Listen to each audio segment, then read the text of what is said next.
Hello, Drunk Theology fans. Good to be with you again.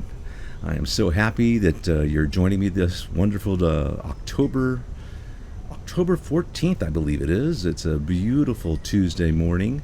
It's a bit warm here in Long Beach, but that's okay. We're going through a little bit of a heat wave, but it's always nice to have warm weather, I think. Anyway, I just want to remind you that if you're watching this on YouTube, to please hit the subscribe button.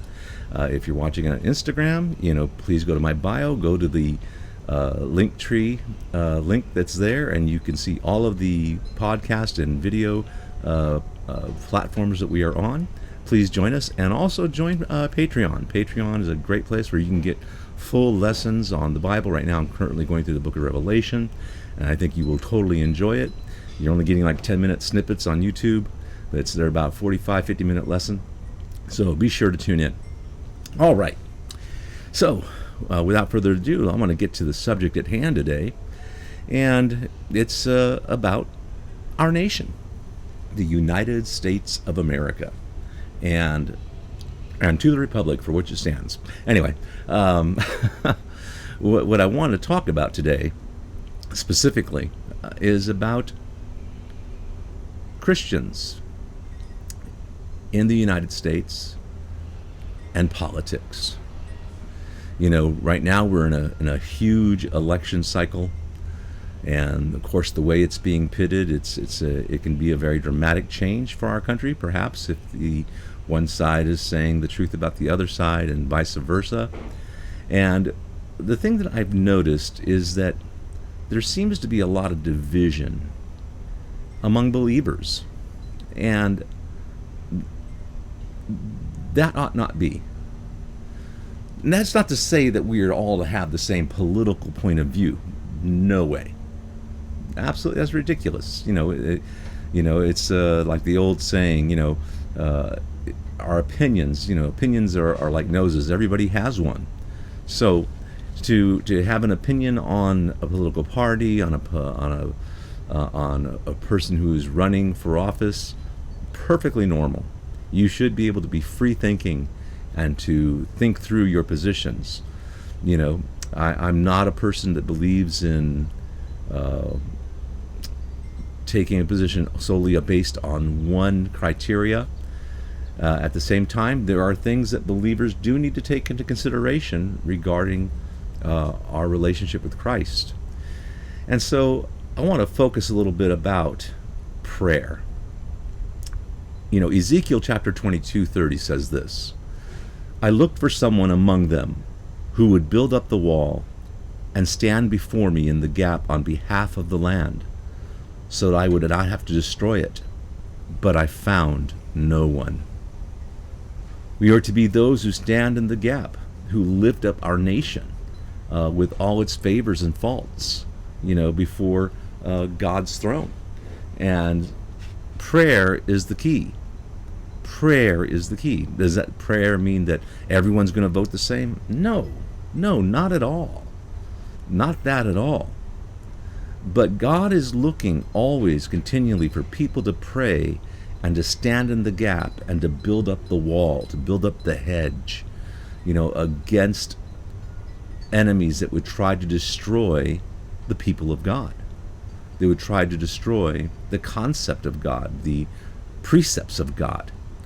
And so that is what we're called to do. We're called to pray on behalf of our nation.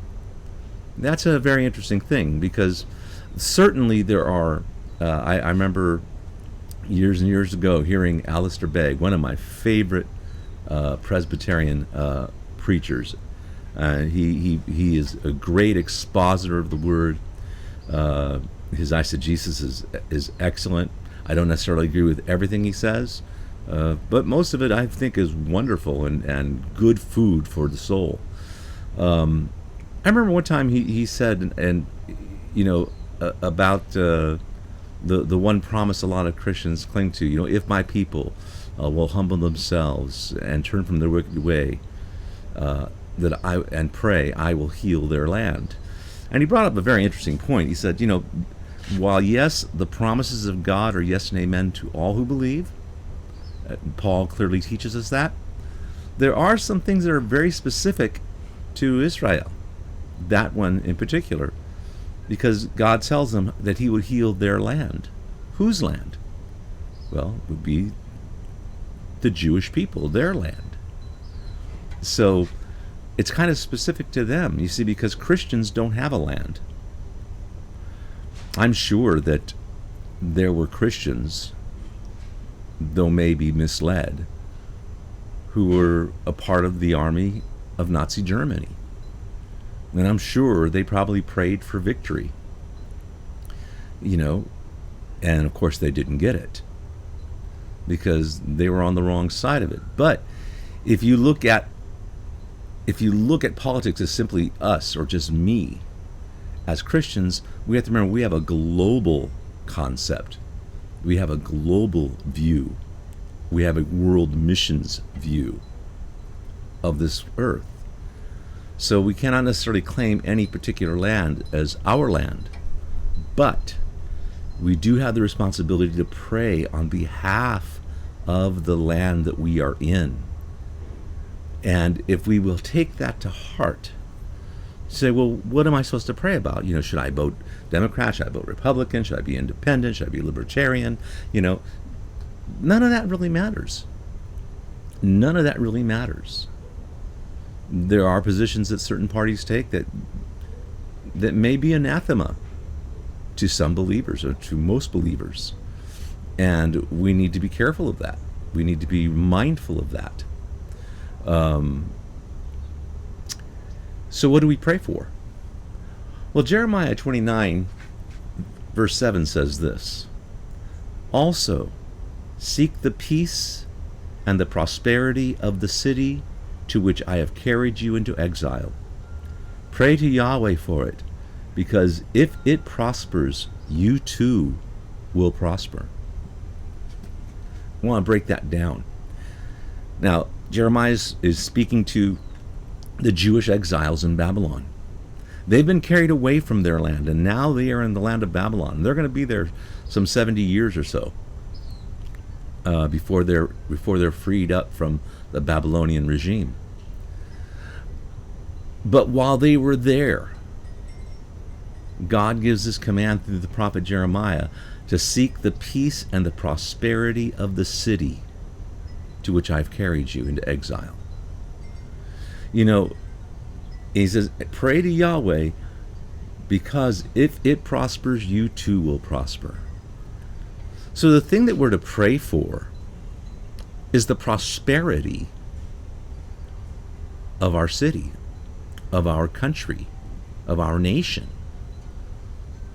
Because if we seek for the peace and the prosperity of it, it will be peaceful for us, and it will be prosperous for us. That's an important key there, that they would prosper. And we need to look at that. When we begin to pray for our nation, we need to pray in terms of peace and prosperity, asking God that whatever leadership takes place, that we would have peace and prosperity, that the rights of the church and of the people of faith, of all faiths, whether it be Islamic faith, whether it be Jewish faith, Hindu, whatever religion you follow, that we would pray for peace so that we can continue in the work that we've been called to do. Pray for the prosperity of the city so our families will prosper. Our churches, our synagogues, our mosque, our place of worship would prosper. That's what we're to be praying for. Not necessarily one political point of view or that political point of view, but praying that God would have his hand on us as a nation so that we have peace and prosperity. Now, there are some attitudes that you really need to develop in order to pray effectively in this way. One of those attitudes I think we find here in 1 Peter 2:17. He says this.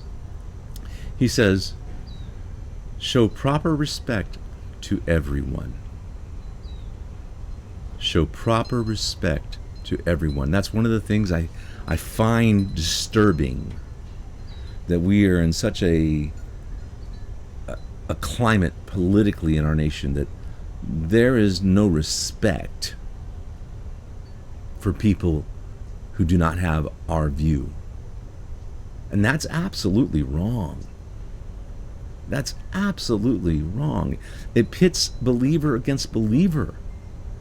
And the one thing that we should have in common is that we're praying for the peace and prosperity of this land so that we can continue in freedom of worship, so that we can continue doing the work that which we have been called, so that we continue to have families that grow and live in peace and are prosperous. And if we begin to develop an attitude of hatred to one another, that's what begins to take place in the next generation. Is that generation of division, that generation of hate, that generation that's not tolerant, though they may claim to be tolerant. You have to respect everyone properly. It says, love the family of believers, it goes on to say.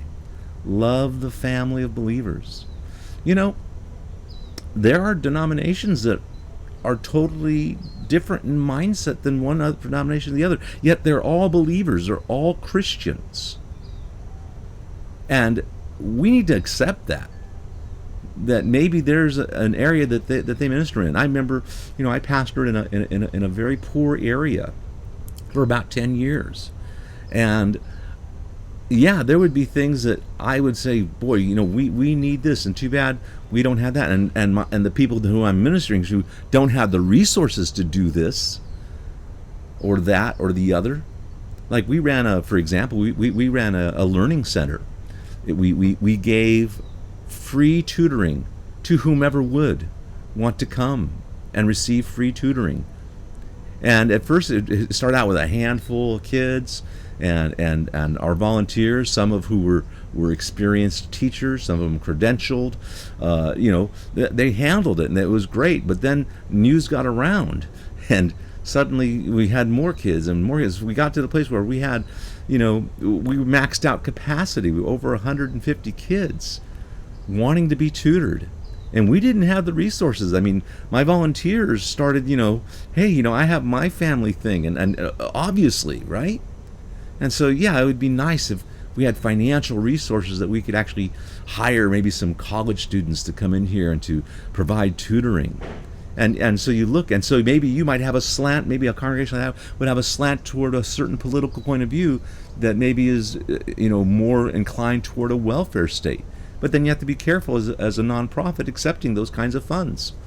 I mean, but still, they may be willing to take that chance. I've known pastors that have done that, and they've done very well, and they've been able to preach the gospel and be able to take advantage of certain situations, and that's great.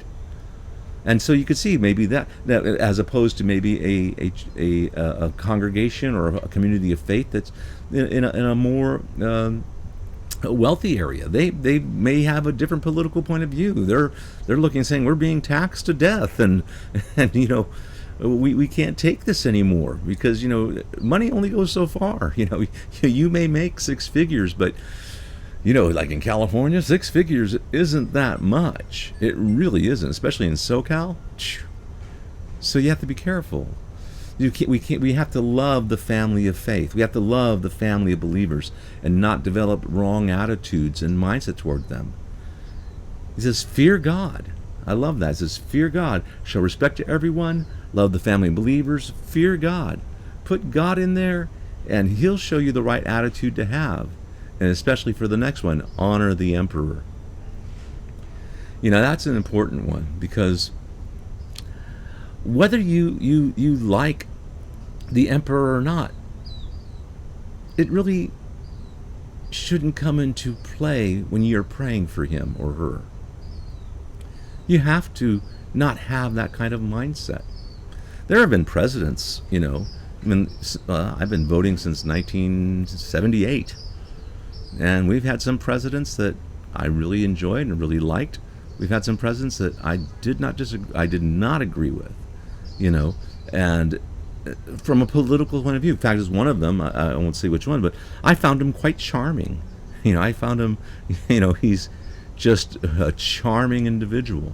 He was a great charmer, and that was part of his key to victory for two terms.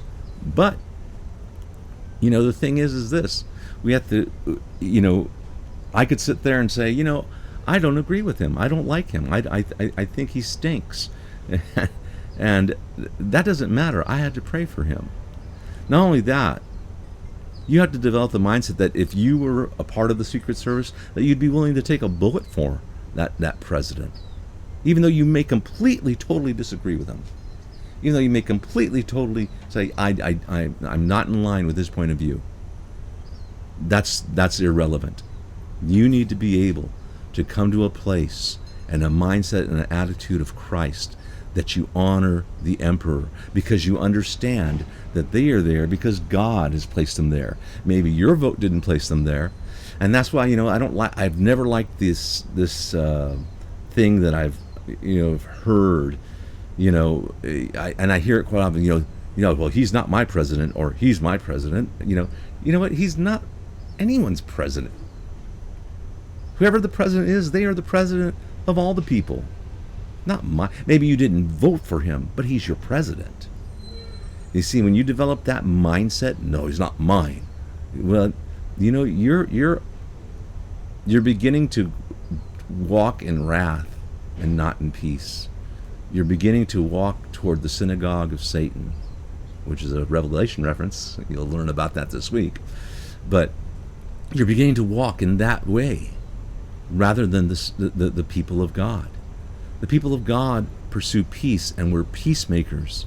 And while we may not agree, and we may vehemently disagree with their politics, we can still love them and pray for them and appreciate them and honor them. That's what's important. And yet, at the same time, we cannot fall into the trap of the fact that sometimes they bring it upon themselves. I recently heard, in fact, yesterday, and not to pick on former Vice President Biden, but he made a statement. He said, "If I'm elected president, I'm going to be president, of the people who are for me and the people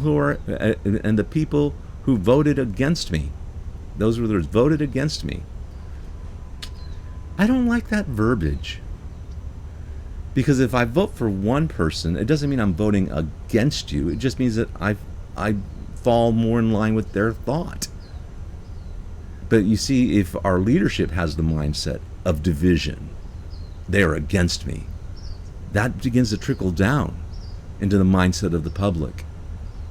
And we as believers have got to stay away from that. We've got to stay away from that spirit and attitude, that negativity spirit. And pray for our leader. If it's Mr. Biden, I'm praying for him. I'm praying for him. If it's Mr. Trump, I'm praying for him. It doesn't matter whether or not you like their personality. What matters is the job that they're actually doing. Get focused on what they have done and what they are doing and what they will do in the future. And pray for the prosperity and peace of this land, regardless of who's there. And most of all, love the brothers. Even if you are on different political sides of the spectrum, politics is it comes and goes. You might move to a different country. You might you might not outlive this president. You don't know. So that isn't important. What's important is that we have love for one another, and we care for one another, and we respect one another in our differences. Because you have to remember, Romans 13:1 says this: "Let everyone be subject to the governing authorities. For there is no authority except that which God has established. The authorities that exist have been established by God." And that's a hard one to chew on. You mean the Kremlin? Yeah. They're there by God. God can take it down. God can put it up again. God took down that wall back in the 80s, and if it's going up again, it'll be God that's doing it. It's God that's allowing it. God that's permitting it for a purpose.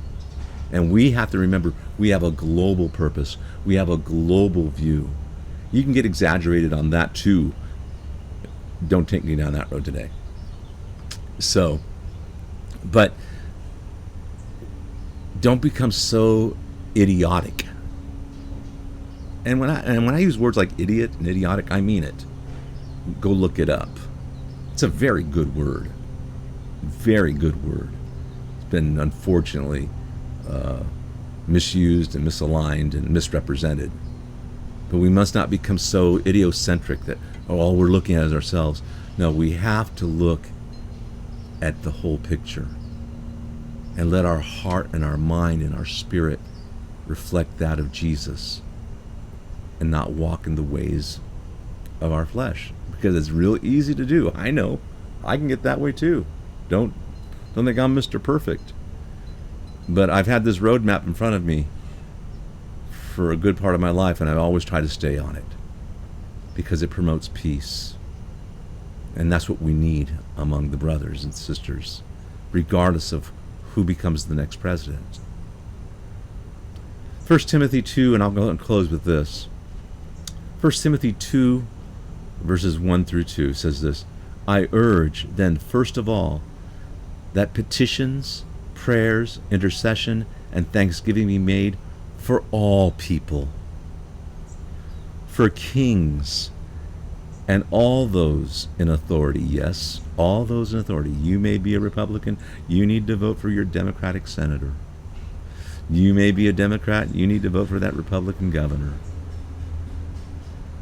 You need to pray for them and help them. So why should I pray? It says here again, the repeat of the concept. Pray for kings and all those in authority, that we may live peaceful and quiet lives in all godliness and holiness. That's the reason. Don't get so involved. And I know you can get caught up in abortion, pro-life, and I am definitely a pro-lifer.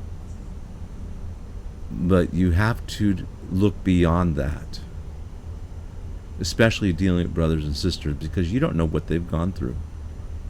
You don't know what has happened in their life. You don't know what's happened in our leaders' lives. We really don't. We may see them in mansions and what have you. Like Maxine Waters lives in a mansion somewhere, far away from the people she represents, and the people she represents are poorer than dirt. And it's easy to get caught up in that. It's easy to get caught up in that. That may be something to consider, but it's not something to hate and to be divisive over. We need to live peaceably. So pray. That's really what I wanted to talk about today. That we need to pray. We need to develop a mindset and a heart that says, God, I want to be able to pray the way you want me to pray. I want to have that mindset and the attitude. Remember the teaching of the Lord's Prayer. The first part of the Lord's Prayer has to do with our hearts and our attitudes. Thy kingdom come, thy will be done in earth. Not this planet earth, me, the earth. I'm made from the dust of the earth, in earth as it is in heaven. God, get my mindset, my heart, my attitude, my spirit in line with yours. Let me be like your son. Let me be like your son. Kind of like when they brought Jesus the coin. They said, is it right? He said, is it right for us to pay taxes to Caesar? We hate Caesar. Should we pay taxes to him? Jesus, give me a coin. He looks at it and says, whose face on the coin? Caesar's. Well, give to Caesar what belongs to Caesar. Give to God what belongs to God. Whew. Man, I felt that. That's what's important, brothers and sisters. Give to Caesar what belongs to him. Vote, pray, vote, and pray again. Pray for whoever the leader is. Give him what is due him. Honor is due him, according to the scriptures. Honor is due him or her. Honor belongs to them. You need to give them that honor. Pray for them. Even send off a note of encouragement. May even say, I'm not a fan, but I'm praying for you. Whatever. But we need to develop that heart and that mind and that attitude so that we can live peaceful and prosperous lives and not be afraid. Because that's the thing I hate most, is fear gripping the hearts of all people. When God has given us a spirit of peace, if we will call out to him and ask him for it. Say, Lord, give me peace, just as you promised, Lord Jesus. Peace I give unto you. Not how the world gives it, do I give it to you. So pray, brothers and sisters. Pray for our nation. Pray for our president, the current one and the future one. Pray for our leaders. Pray for our military. Pray for our police. Pray for our firefighters, for all the first responders. Pray for the cashiers at Costco, especially Shelley Brown. That's my wife. Pray for people. Love them. Respect them. And in doing so, you will live a peaceful life. God bless you. That's all I have for you today. Shalom.